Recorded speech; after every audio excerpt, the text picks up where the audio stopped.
Welcome back, everybody. This is the Sexual Intellectual Podcast with me, your boy, JD, aka He Who Pods.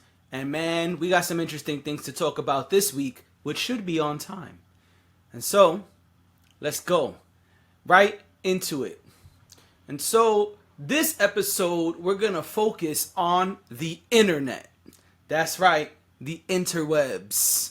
And lots of things that the internet is possibly doing to you, that they may be doing to you. That's right, you listening or watching, it may be doing some things to you. And before we move on, I just want to say thank you for listening and watching. We appreciate you being here, and we hope you find this educational or entertaining of value in some way. So, without further ado, let's get right into it. Topic number one. You know how we like to start around here. We like to start on the nasty side, on the freaky side. And what does that mean? That means we've got to talk about the internet and this right here. Everyone today on the internet has what? A podcast. Everyone on the internet today has what? A microphone. Everyone on the internet today has what? A big O. And not the kind of big O's we usually talk about here, but the big O stands for opinion. That's right, folks. Opinions. Everyone's got an opinion, especially when it comes to bedroom fun, bedroom banter, bedroom antics. Man, people want to say all type of things on the internet about the bedroom. Oh, nah, you can't be doing this. Oh, shorty better be doing that. Well, you know, the dudes I mess with, if they ain't doing this. And I want you guys just to realize something. Yeah, everyone on the internet has an opinion. The same way I have an opinion. But most of these things are not factual. And so, the theme today is don't let the internet fool you. Because the internet probably has you fooled into thinking that everyone in every bedroom is doing the wildest things on the planet. But at the same time, they're following the strictest guidelines on the planet. It doesn't really make sense. Everyone cannot be licking the gooch and tossing salads, but at the same time, following the most strict of requirements on the planet. It's probably not happening. And it's very simple to get caught up in the hype. You might hear a lot of things about licking the gooch if, you pleasure men. You might hear a lot of things about, what do they like to say? Eating the booty like groceries, right? But it doesn't mean that you have to do either one. And I'm just using this as examples. It doesn't matter what the internet says. It doesn't mean you have to incorporate these things into your bedroom. If you're curious, that's okay. In fact, you should probably always be curious and constantly trying to learn and elevate. Nothing wrong with that. But what I'm saying is, the internet will fool you into thinking that licking the gooch is a must. Tossing salads is a must. Doing the wildest of things on the planet is a must for everyone in every bedroom situation. That you have to talk the filthiest, the nastiest of dirty talk to everyone you meet. There are some people who, they don't really care for dirty talk. There's other people who actually, it's a turn off. You're making them lose focus and they can't concentrate on the real O that matters. Not the opinion, but the release. And so, my point is, when it comes to the bedroom, you should remain curious. You should constantly be trying to learn. And you should constantly be trying to step your game up. But that does not mean that you have to let every Instagram reel and every TikTok that says something about the bedroom, the talking in the bedroom, or the activities in the bedroom influence you to the point that you're walking around saying, man, I really have to do this thing because if I don't, I'm slacking. Or now creating expectations for partners that you never communicated, where your partners are saying, man, I didn't know all of a sudden I had to lick the gooch. I didn't know I needed to eat the groceries. I didn't know I had to buy paddles. Man, where's this coming from?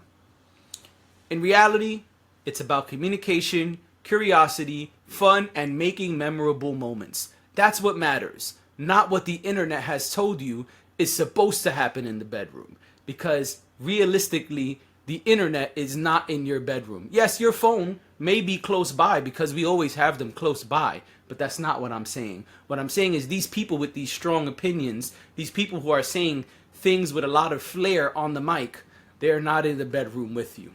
And whether you follow their strict guidelines or not, they're probably not going to give you anything. They ain't going to give you no buns. They ain't going to give you no kitty. They ain't going to give you no peen, as the internet likes to say. These things are not going to happen. Most likely. Probably not. Especially if you're listening to this teeny tiny podcast. Big smile. Okay? And so that's it for that topic. You know I like to lead with the filth, right? And so that's that. Just focus on you and your partner. If you're making your partner happy, if you're communicating well, and if things are going well in the bedroom, if you're having fun, memorable moments, that's what matters most. Not what the internet says. Okay? And so, as you may or may not know, Montana recently passed a bill. A bill to do what, you say? A bill to ban TikTok. A statewide ban of TikTok. All right, and for this we go to AP News, okay? AP News says, Montana is banning TikTok, but can the state enforce the law and fend off a lawsuit? Here we go.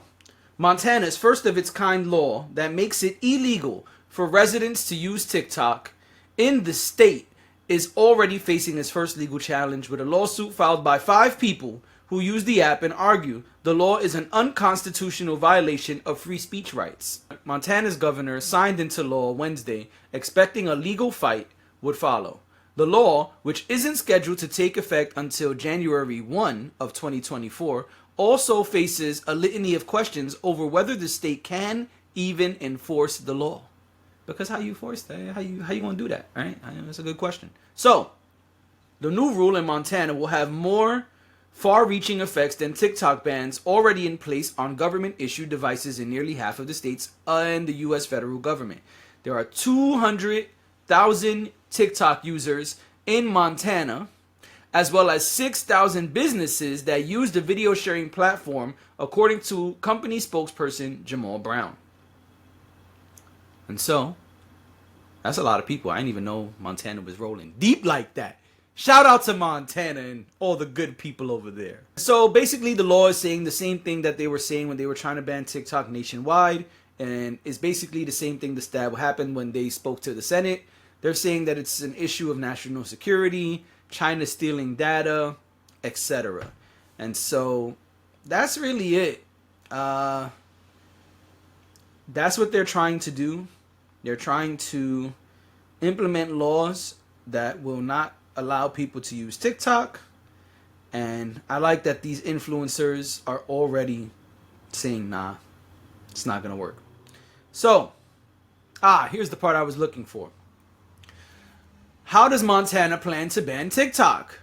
The law will prohibit downloads of TikTok in the state and fine any quote-unquote entity, an app store, or TikTok $10,000 per day. $10,000 per day for each time someone accesses TikTok. So basically they just want to find people who access or download it. It says any entity. And so it looks like they want to find the companies, not the people, which I think is really interesting. And so it says Apple and Google, which operate app stores on Apple and Android devices, will be liable for any violations. Penalties would not apply to users. Oh, so they finding the conglomerates, folks. Respect my conglomerate. That's what they're saying in Montana. Montana. The statewide ban won't take effect until January 1. It would be void if the social media platform is sold to a company that is not based in any quote-unquote country designated as a foreign advisory by the federal government. And so, there you go. There's even, what we got here. The governor indicated he wants to expand the bill to other social media apps in order to address some of the bill's technical and legal concerns. Ooh. Montana! There you go, folks. Taking off the specs. That's the latest on the TikTok ban. I think it's really interesting that this bill wants to fine the companies and not the people. I think that's really interesting, but I don't think this is going to go anywhere. I highly doubt that the government is going to allow this, even though there seems to be a big push to ban TikTok. I think what's more interesting, and I've already said this here on this podcast before, to me what's more interesting is the fact that they continue to say China is stealing data and selling data, but that's what companies in the United States already have been known to do. We already know Meta did it and plenty of other companies that quote unquote have breaches. And Meta straight up was in court and speaking to the Senate because they do this. And so I think it's BS. I think it's total bullshit. I don't know why I said BS there. And I think it's garbage. I think it's tomfoolery. The internet doing things to us, we know that already. I mean, let's be honest. We know what Instagram is doing. We know Instagram takes our data. We know Meta takes our data. All these platforms, the list goes on. That's what social media does. They take our data and they do different things with it, including selling it. Let's just be blunt here. And so saying that TikTok is doing it, I think really they're just mad that it's a foreign country. And the real underlying issue to me, and maybe I'm wrong, this is my opinion, is that they just trying to start shit with China. Ever since the last guy was the president, it's been kind of this thing where we're trying to, push back on China, allegedly. And so I think this is more of that agenda, more of that narrative, and I think it's all bullshit, to be honest. Because if we got beef, say it's beef. That's it. Like I said a while ago on this pod. We want to play around with Russia and talk about the G7 and what we're trying to do there. Stop. If it's beef, say it's beef, and let's do what we got to do. That's it. I don't understand why we're playing around here. And so, let's keep going. Let's hit our next and final topic. So I know on here I speak about politics very often. And today we're going to put that aside. I mean, we spoke about the TikTok ban, but we didn't really do anything too crazy, in my opinion. More opinions here. And so I want to discuss something that is near and dear to my heart.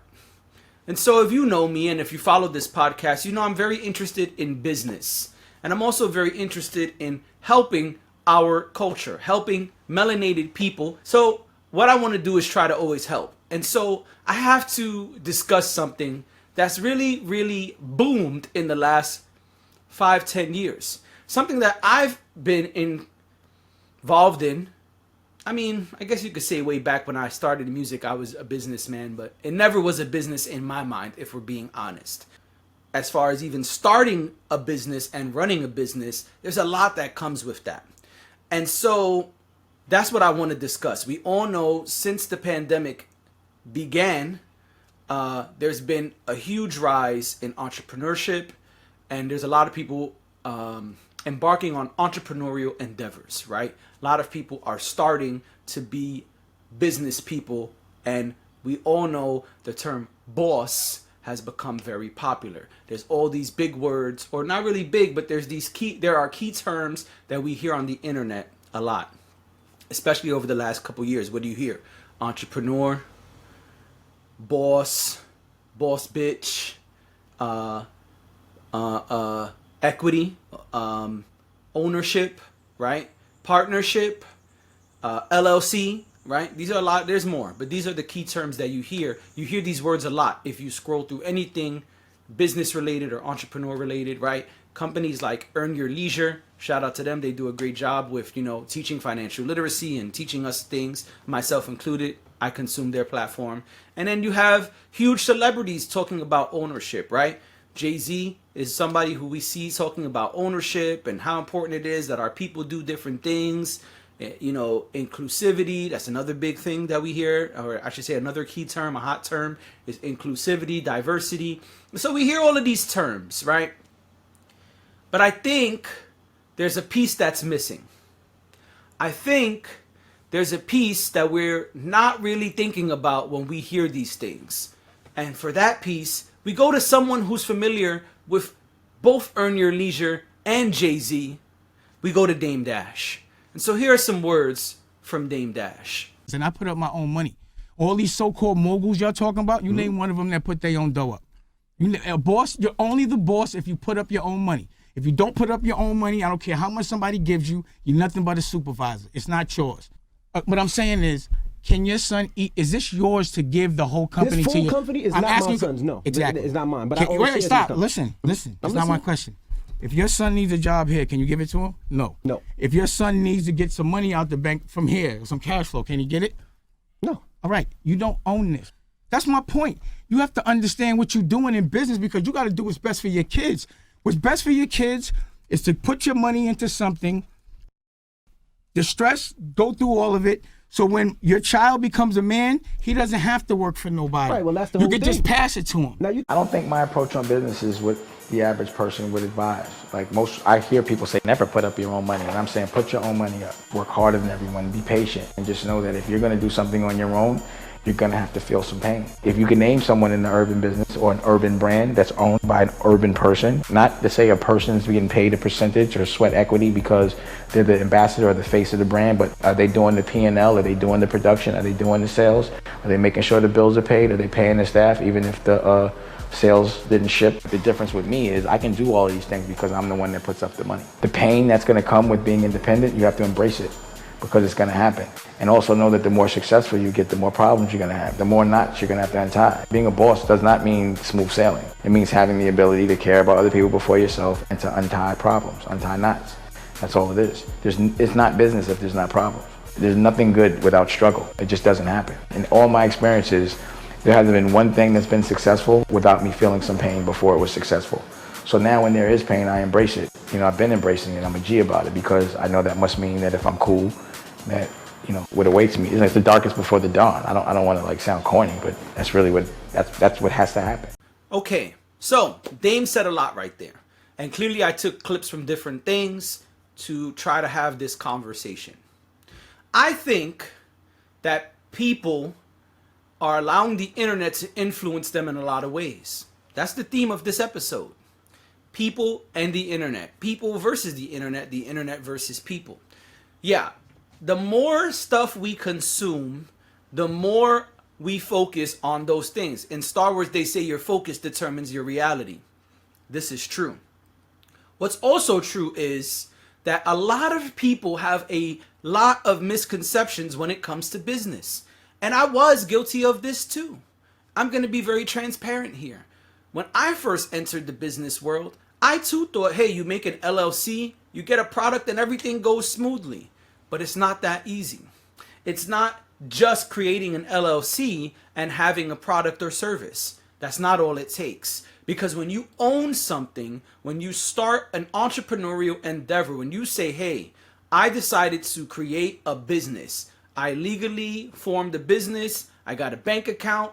And now I'm trying to do my thing. Because that's what they say, right? Even Alex Hermosi, he says very simple. There's really not a lot to creating a business. And there's a viral clip of him just saying what you need to create a business. And the really easy answer is you form a company legally. You get EIN or tax number. You go take those things and get a bank account. And then you get a product or service. And maybe not in that specific order. It depends on how you do things.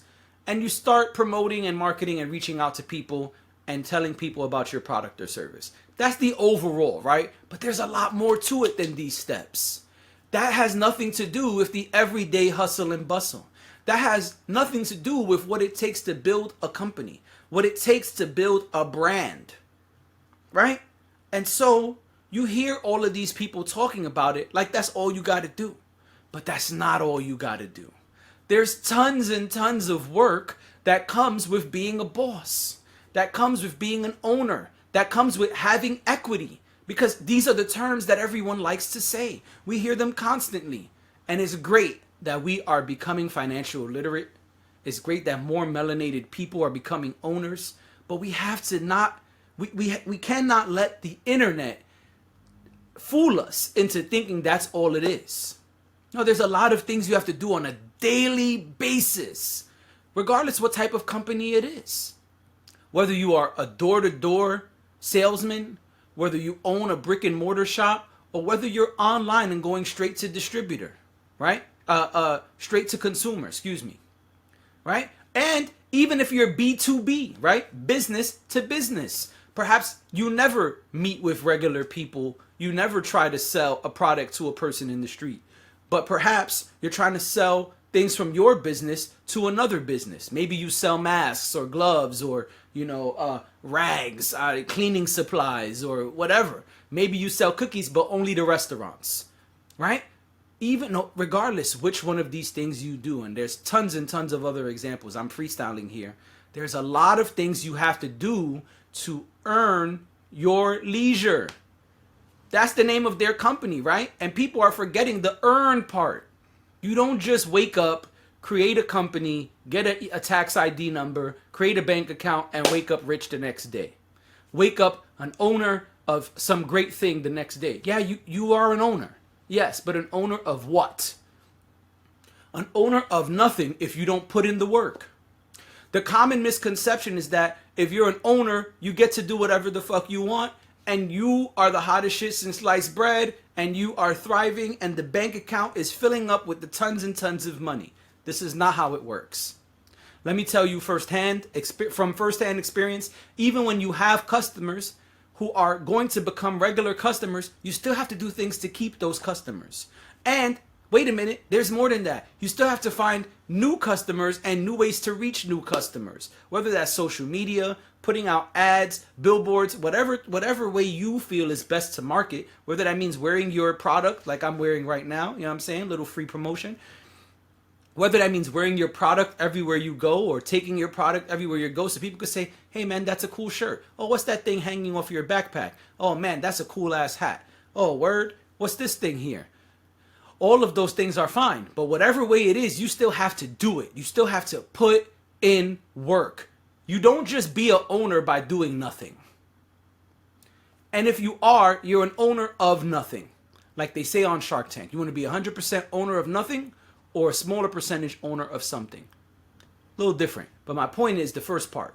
You own 100% of what? You own 100% of nothing if you're not putting in the work. So you can have all the equity you want. You can have all the ownership you want. You can walk around and say you're a boss or a CEO or a boss bitch, whatever term you like. It doesn't matter. These things come from putting in work. It's a daily grind. And if you don't grind daily, then you won't see the results. If I say, hey, I'm now only selling these Rebel sweaters, I'm only selling this, but I just never say anything. If I'm not putting in work daily to spread the word, to get new customers to see the new products, or to get new customers to buy another one for someone else, if I'm not doing things to reach out to new consumers, try to find out what's my customer acquisition cost. Oh yeah, because that's expensive. I'm running Facebook ads. They're doing great, but actually they're killing my pockets. There's just so many different things. I'm going to try to keep this concise because really I'm passionate about this, and really I could probably talk about this for 2 hours all by myself. Because it's crazy to me that the internet has fooled everyone. It's like they said, bibbidi bobbidi boo. And everybody's like, oh yeah, so I'm an owner now. No, you're not an owner. And even if you do own something, that's not where it ends. It's not. And if you want to be an owner, if you want to be a boss, you have to put in the work. You have to put in the work. It doesn't matter if you own it. You're not doing shit. And if you're not doing shit, it doesn't matter. Your product is not going to go anywhere. Your service is not going to go anywhere. And that's it. So you own nothing. Congratulations. The internet is fooling you. Don't allow these hot terms, these key terms, to get you all hyped up and then you've done nothing. You got a nothing salad. Congratulations. Would you like some dressing for your nothing salad? Because that's what you've got. Yes, you have an LLC. Yes, you have a bank account. Yes, you have a tax ID number. And yes, you have zero things going on. That's what you got. If you're not putting in the work daily, it doesn't matter if you have all of the equity or none of the equity. It doesn't matter if you own all of the company or none of the company. You have to put in the work. Even if it's being on socials. You want to be on socials? Okay, great. Are you posting about your company? Are you telling people about your company? Are you running ads so people know about your company? And I'm saying company, but it could be product, service, however you want to word it. Because it doesn't necessarily have to be the company, right? If I'm selling these sweaters, I don't have to necessarily tell you about the company. I could just make a really cool ad about why you should be a rebel and why Scrabble inspired this sweater. That's it. There's a lot of ways to do it. How you market is up to you, but the point is you have to do something. Simply saying I'm an owner, simply saying I have equity, it doesn't mean jack shit. It doesn't if you're not putting in the work. Part of being an owner, like Dame said in the clips, is grinding, is dealing with the pain and the strife and the daily shit that's coming at you, the storm, if you will, to make your company flourish, to make your people on your team be good, to pay the overhead, to pay the salaries. But simply saying, I want to be an owner, doesn't mean jack shit. Because you can own it if you're not putting in the work. What makes you deserve to use those words? There's a lot of people walking around claiming they're boss bitches, they're CEOs, they're bosses, that they have equity. It doesn't matter. What do you have equity in? What have you done for equity? What have you done to be a boss bitch? What have you done to call yourself the CEO? That's the real question. What are you doing? Are you grinding daily? Are you pumping out content to help people learn about your company, to spread awareness? What are you doing? Are you doing something? Or are you just walking around saying the key terms? The things that you hear on podcasts, the things that you see on Earn Your Leisure, the things that Jay-Z said in an interview, the things that Dame Dash went viral for doing at the Breakfast Club. Those terms are not going to help you. And so, yes, it's great that you're learning from the internet. I am too. But part of that is also diving in and doing the work. That's what people say when they go to therapy, right? Hey, I'm doing the work. Well, guess what? To own a business, to have a business thrive, to take that equity and make it mean something, you have to put in the work. You have to do the work. That's what you got to do. You got to do the work. Because if you don't do the work, it won't go anywhere. And so you can own 100% of nothing, back to Shark Tank, or you can grind and make shit happen. But if you're not grinding daily, if you're not pushing the product, if you're not spreading awareness, if people are not invested in your brand, it doesn't matter if you've got 1 million followers or 0. Have we forgotten the story of the young lady who had over 1 million followers and did her first event and 0 people showed up? Y'all forgot about that? Because I didn't. See, the internet likes to forget these things, but I didn't forget. And let's not forget that following does not necessarily translate to conversion or sales. You see, these are the terms you don't hear about on the internet every time you open the apps, because your followers are not all buying your product. Your followers are not all using your service. If everybody follows you, it would be great if everybody who followed you was subscribing to your Patreon. It would be amazing if everybody who followed me was walking around with a Rebel sweater. This is called Spell It, by the way. I'll put the link in the bio. Shameless plug, because hey, why not? You got to do your part. That's the long and the short of it.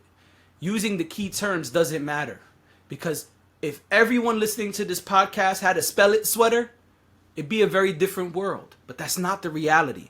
In fact, in most businesses, and this also comes from Shark Tank, and you can look it up because I have, your conversion is 1 to 3%. That's a good day. And if you're 3 to 5%, you are killing it. That means that a very small percentage of the people who follow you, the people who you send an ad to, the people who you send an email to, a very teeny tiny percentage of them are actually going to do the thing you're asking for. Yes, it's great to have a call to action, but a very small percentage are going to subscribe, comment, like, share, buy, subscribe to your service, buy a subscription, all of these things. And so talking about your followers doesn't mean jack shit. Don't be fooled. It's great to have followers. It's great to build community, right? I'm a very big proponent of that. One of the things I learned from the internet, I learned from Gary Vee. It's a lot of name dropping, but I want y'all to understand, I watch these people too, the same way you do, right? And others. But it's just not realistic to think that, hey, I made a post, everyone's gonna see it, everyone's gonna buy it, and I'll be rich. No, not when Meta is only allowing 1 to 2% of people, 2% of your following to even see the post. And so think, 2% of people saw the post. Let's say you got 1 million followers, 2% saw it. Now 2% or 1 to 3% of those 2% of people who saw it are going to buy your product or service. It's such a tiny number. It's minuscule. Do the work. Don't let the internet fool you, and stop allowing the key terms to get drilled into your ear and overpower the fact that you have to actually wake up and do shit on a daily basis. Because this is what I see constantly. Everyone is obsessed with ownership and equity and boss bitch titles and CEO titles and head nigga in charge. Can't forget head nigga in charge. Everybody love being the HNIC. Shout out to Prodigy. But nobody want to put in the work. No one wants to do the work. Just want to say, hey, yeah, I own it. Yeah, I got this percentage. But you ain't doing shit to help the company. You ain't doing shit to sell the products.